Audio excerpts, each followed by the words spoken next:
Welcome to this episode of I Don't Know Jack About Parenting, where today I want to talk about being afraid of the dark.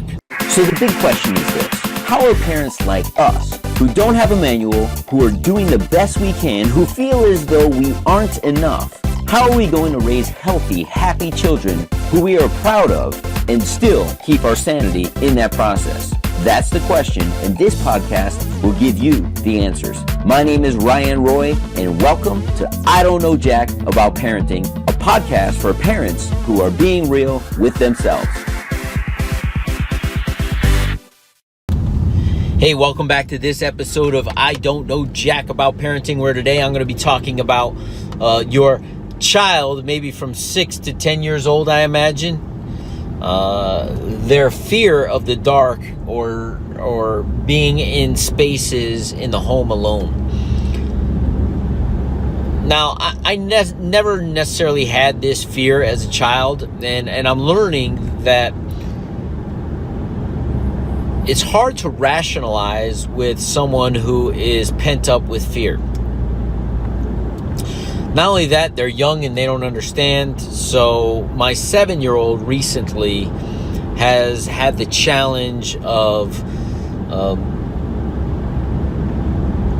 just being afraid of being on a certain level of the house alone. When I say that, it could be early morning and my wife and I and even the baby are upstairs, and he woke up and I was like, hey, go downstairs, get yourself a glass of milk and daddy will be down to make you breakfast. And he refused to go down, or he says, I don't want to go down, I'll wait for you. And why don't you want to go down? And he'll say, I don't like it down there. There's a fear. In addition to that, just last night I asked him, hey, while I'm taking care of your brother, do me a favor. Can you go upstairs and change into your PJs? And while you're up there, can you brush your teeth?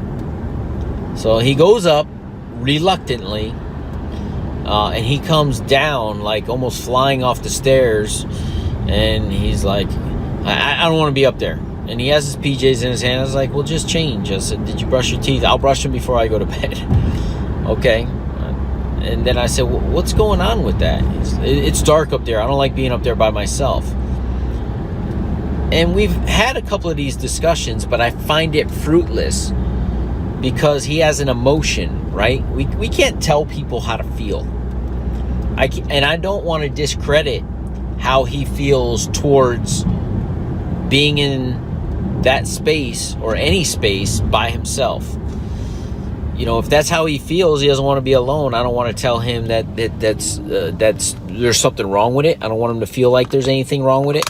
And as a matter of fact, I want him to feel comfortable that it's okay to not only share it with me, but that I'm not going to judge him in that moment. So I will also factor in this. And parents, you know this, when there's change and something different's going on, sometimes it takes time for our kids to adapt to this change. That's why in my book, Be the Dad You Wish You Had, I always say communicate change. There's a chapter in there that says communicate change. Even if it's, hey, you're going to be changing from one bedroom to the next. You're going to be changing your bed. It's a lot of change for a 7-year-old. And those are the exact changes that had happened. In addition to those changes, there was a change in health in the house. The week that we got the new bed, and he put it in the new bedroom for him, he had gotten sick. And because he got sick, one of the things he likes to do when he's sick, and both Mom and I don't mind it, is he'll come and sleep in our bed, right? It's comforting when he's not feeling well. In addition to that, he has a bunk bed now, and we didn't want him climbing up on the ladder while he was lethargic and exhausted and tired, in fear that he wasn't used to it and comfortable with it. So all this change is going on. And he has legitimate fears. So what do? Do you tell your kid to suck it up? Do you tell your kid that, hey, there's nothing to be worried about? For whatever reason, they feel there's something to be worried about. My son feels there's something to be worried about. And what have we done is we've kind of adapted. We've allowed him to stay in our bed a couple extra days. Once he got healthy, we said, hey, it's time for you to go and sleep in your own bed. And he was okay with it. Mom's out of town right now. She's on a leisurely trip overseas. And, he asked me, Dad, I kind of don't like it that Mom's not here. Is it okay if I sleep in your bed while she's not here? And listen, I don't have a problem with it. I don't want it to become a habit. But right now, he has some legit fears. Who am I to tell him how to feel? Who am I to tell him no? My job as a parent is to ultimately let my kid know that I'm there to comfort him. I'm there to let him know that he is safe. And if he's scared and I tell him to go man up, I don't know how much that serves him emotionally. I don't need him to be a man today. I need him to be a child today who's comfortable enough to share his feelings with his parents, so that when a real scenario shows up, other than the fear of, the dark or being in a space alone, when a real scenario shows up, like, hey, Dad, I feel really uncomfortable. Some of my friends started doing drugs. That because when he came to me as a 7-year-old, and I responded in a way that made him feel better or feel heard, that when he's a teenager,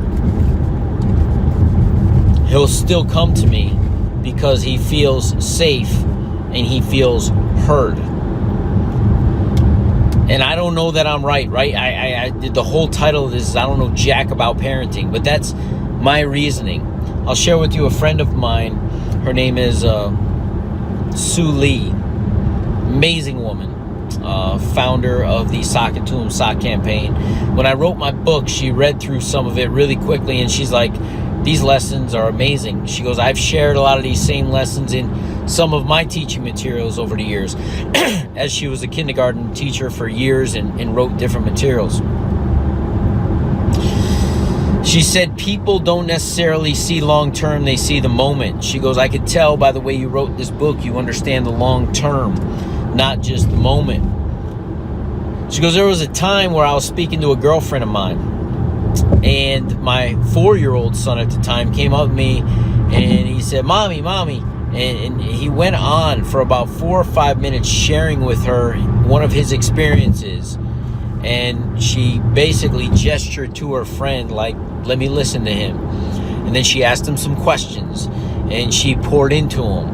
And then he went away and did his thing. And her girlfriend that felt interrupted, she says, why do you do that? She says, why do I do what? She says, why do you allow him to interrupt an adult conversation? And why do you engage with him that way? She says, well, why do you think? She says, I don't know, that's why I'm asking. She says, because if I don't listen to him now, and if I don't take an interest in what he's doing now, he won't want to share with me later. And I want him to share with me later, because there's going to be bigger problems that he's going to want to share, and I want him to know that I'm here to listen. So the same thing I just said to you is I want my kid at 15, 16, 17, 18, where he has real questions about drugs and interaction with people and sex. And I want him to feel like a dad is a safe place for him to come and ask those questions.